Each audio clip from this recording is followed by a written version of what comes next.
He was the single most successful investor of the 20th century. Time magazine named him one of the most influential people in the world. He's worth over $70 billion.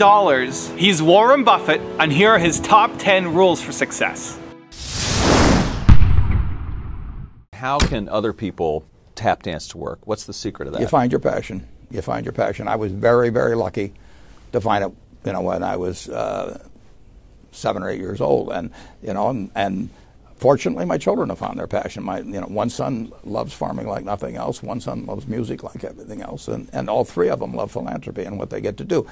You're lucky in life when you find it, and you can't guarantee you're going to find it in your first job out. But I always tell the college students that come out, I say, take the job that you would take if you were independently wealthy. You're going to do well at it.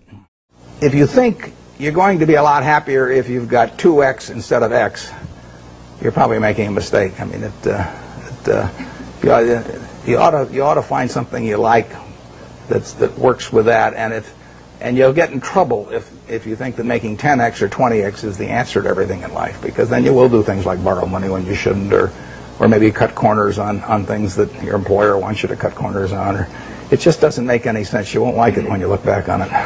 3 things in hiring people: look for integrity, intelligence, and energy. And he said if that person didn't have the first 2, that the latter 2 would kill them. Because if they don't have integrity, you want them dumb and lazy. You don't want them smart and energetic. It never bothered me if people disagreed with what I thought, as long as I felt I knew the facts. I mean, there's a whole bunch of things I don't know a thing about. I just stay away from those. So I stay within what I call my circle of competence.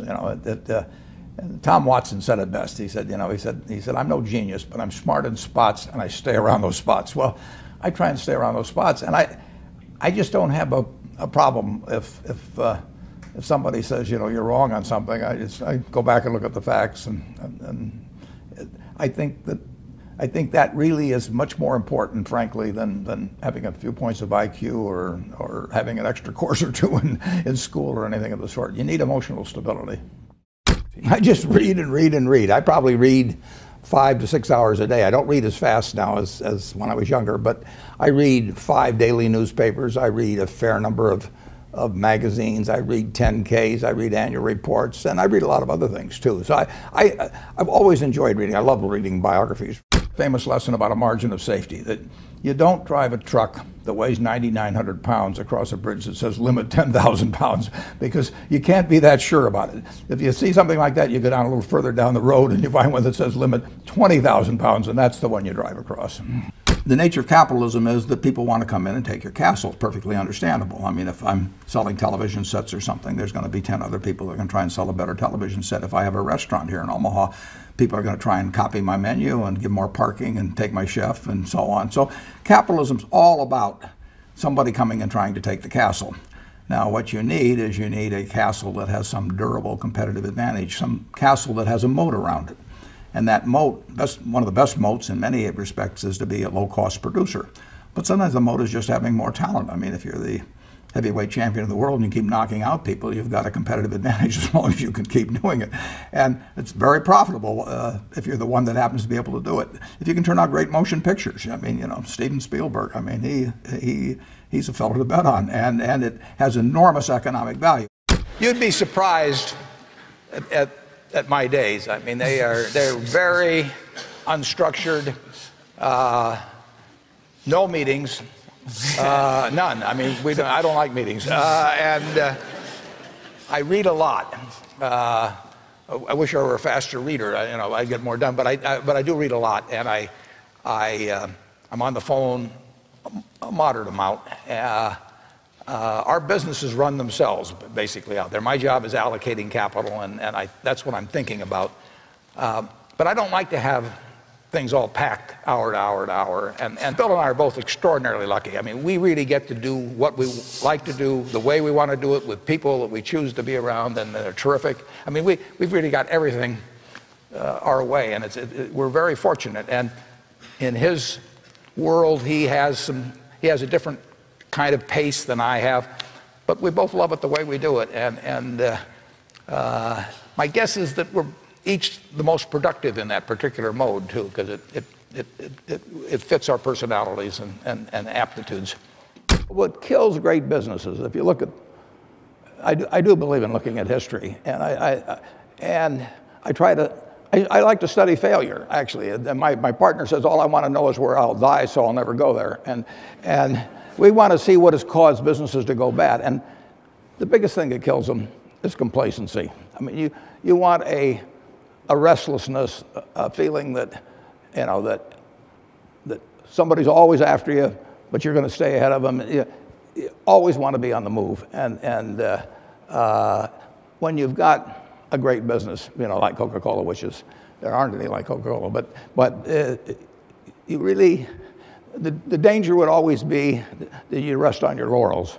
But I see none of that, obviously, at Coca-Cola. But that is the key, to compete the same way when you've got 1.8 billion servings being sold daily as when you were selling, you know, 10 a day. And that restlessness, that belief that tomorrow is more exciting than today, you know, you just have to have it permeate the organization. Who was Ben Graham? He was your primary mentor, model? He was a wonderful man, and he was my professor at Columbia. I read his book when I was 19 at the University of Nebraska, and I'd started investing when I was 11, and I started reading about it when I was like 7. So I'd gone through I read every book in the Omaha Public Library that there was on, by the time I was 12, on investing and stock market. And I had a lot of fun, but I never really found out, I never got grounded in anything. And it was entertaining, but it wasn't going to be profitable. And then I read Graham's book, The Intelligent Investor, when I was at the University of Nebraska. And that just opened the whole thing up to me. Yeah, and I named my oldest son is named Howard after my dad, Graham Buffett, and he was a marvelous man. Never expected anything from me in return. Ben Graham, in his low teens, looked around and he looked at the people he admired, and he said, you know, I want to be admired, so why don't I just behave like them? And he found there was nothing impossible about behaving like them. And similarly, he did the same thing on the reverse side in terms of getting rid of those qualities. You have given a lot of fabulous advice, but what's the best advice that you've ever received? Well, I received it in a variety of forms, particularly from my father when I was very young. But I mean, he basically, I think, taught me how to live. Not that I did it perfectly or anything like that, but I mean, he was giving me lessons, but he wasn't doing it by preaching to me. He was doing it by example. But basically, well, the biggest lesson, in a sense, I got is the power of unconditional love. I mean, I think there is no power on earth like unconditional love. And I think that if you offer that to your child, I mean, you're 90% of the way home. And there may be days when you don't feel like it. It's not uncritical love. That's a different animal. But to know you always can come back, I mean, that is huge in life. That takes you a long, long way. And I would say that every parent out there that can extend that to their child at a very young age, it's going to make for a better human being. And you felt like you got that kind of unconditional love from your dad? I absolutely did, yeah.